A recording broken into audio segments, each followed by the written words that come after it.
Welcome to EDC's Week in Review, your November 17th edition. Here are the top stories. Falling tree injures Sheriff Star volunteers. A falling tree struck a Sheriff Star patrol vehicle, injuring the 3 senior volunteers inside who were assisting with storm patrols. The incident occurred near Grizzly Flat Road and Sweeney Road. 2 volunteers were released from the hospital while a third remains in stable condition. Citizens helped extract the volunteers and open the crushed vehicle.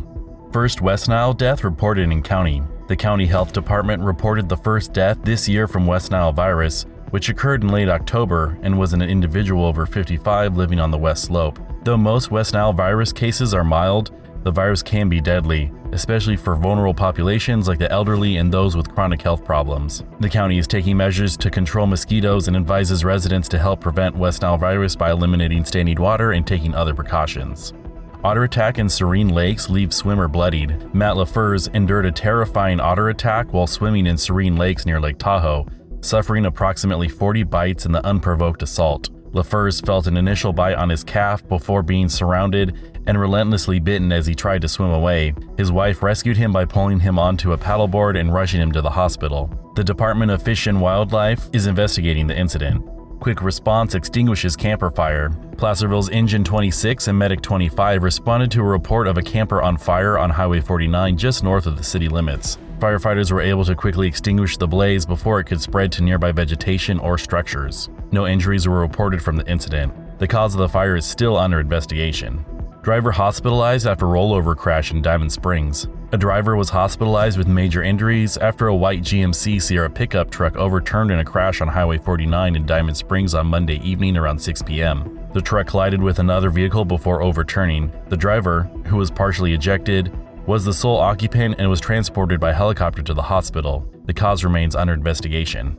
Auditor's office lauded for financial reporting. County Auditor Controller Joe Harn received an award from the State Controller for the county's excellence in financial reporting and transparency. The county met key criteria such as timely submission of reports and proper classification of data. Harn credited his competent staff for their hard work in earning the recognition.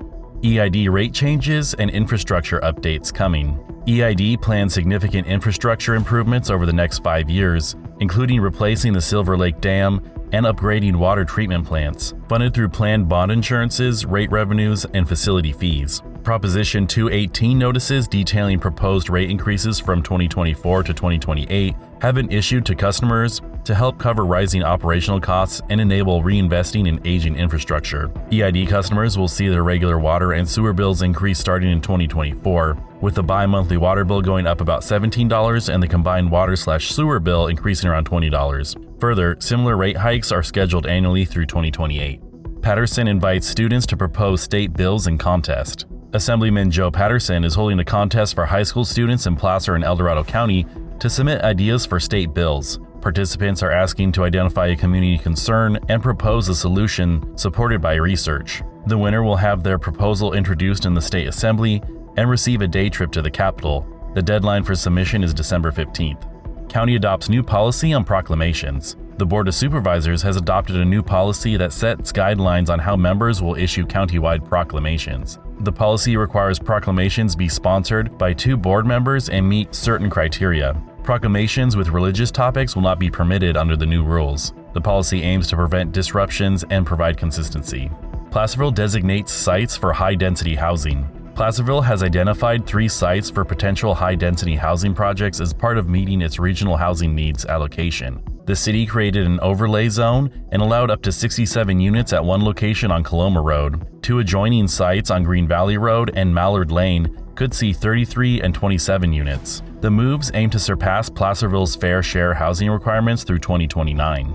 Investigation into EDHCSD GM Loewen remains ongoing. An investigation into EDHCSD General Manager Kevin Loewen's outside business activities and ties to a district consultant continues 4 months after ethics concerns were raised. EDHCSD Board President Noel Maddox said an outside law firm was hired to conduct an independent probe, which has involved interviewing several people. Maddox said a report is being prepared but cited confidentiality and not providing further details, though more information is expected in coming months. Public input sought on Mental Health Services Act Plan. The county is seeking public comments through December 15th on proposed amendments to the Mental Health Services Act Plan. The amendments outline new projects and budgets for the 2023-24 fiscal year. Comments received will be included in the final amendment document before it goes to the Board of Supervisors. The current plan and draft amendment can be viewed online. City scrambles for Christmas tree location. With plans denied to place a replacement community Christmas tree in front of the courthouse, Placerville selected a backup location next to the bell tower ahead of the November 24th lighting ceremony. The 20 to 25-foot tree donated by Sierra Pacific Industries is set to arrive Saturday morning. Along with the location change, the lighting ceremony has had its name changed a second time from Hometown Holidays to Hometown Christmas. Sending trees and care packages to deployed troops. The Hyder family will continue the decades-long El Dorado County tradition of sending small Christmas trees and care packages to deployed servicemen and women this holiday season. Started during the Vietnam War, Trees for Troops provides a reminder of home for those serving far away with handmade decorations, treats, toiletries, and personal messages. Residents can submit names and addresses of deployed troops to Indian Rock Tree Farm by Thanksgiving. This has been EDC's Week in Review, your November 17th edition. Thank you for tuning in. And as always, if you enjoy our content, please like, subscribe, and share with a friend. If you want to learn more about these stories, please see the show notes.